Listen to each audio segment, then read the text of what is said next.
YCP అధ్యక్షుడు జగన్కు AP CM Chandrababu, AP deputy CM Pawan Kalyan, రాష్ట్ర కాంగ్రెస్ అధ్యక్షురాలు వైఎస్ షర్మిల పుట్టినరోజు శుభాకాంక్షలు తెలిపారు. ఈ మేరకు ఎక్స్లో పోస్ట్ చేశారు. నారా లోకేష్ క్రీడా ప్రాంగణం భోగి ఎస్టేట్స్లో ఆదివారం Mangalagiri premier league season 4 cricket tournament ప్రారంభమైంది. ఈ పోటీలను మంత్రి నారా లోకేష్ సతీమణి నారా బ్రాహ్మిణి ప్రారంభించారు. ఇటీవల జరిగిన గ్రామ పంచాయతీ ఎన్నికల్లో తమ పార్టీ మెరుగైన ఫలితాలు సాధించినట్లు భారత రాష్ట్ర సమితి అధినేత కేసీఆర్ పేర్కొన్నారు. పంచాయతీ ఎన్నికల్లో కాంగ్రెస్పై ప్రజా వ్యతిరేకత స్పష్టంగా కనిపించిందని ఆయన అన్నారు.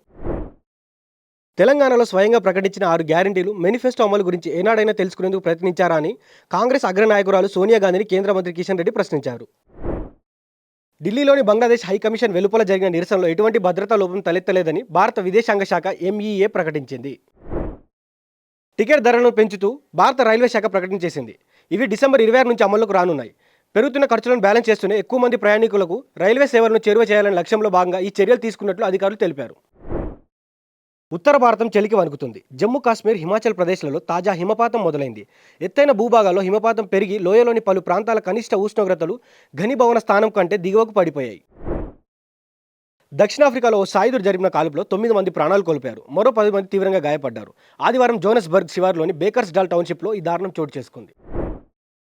నటుడు నాగార్జున హోస్ట్గా వ్యవహరిస్తున్న reality show Bigg Boss season 9 ముగింపు దశకు చేరుకుంది. ఈ రోజు రాత్రి గ్రాండ్ ఫినాలే జరగనుంది. సంబంధిత ప్రోమో తాజాగా విడుదలైంది.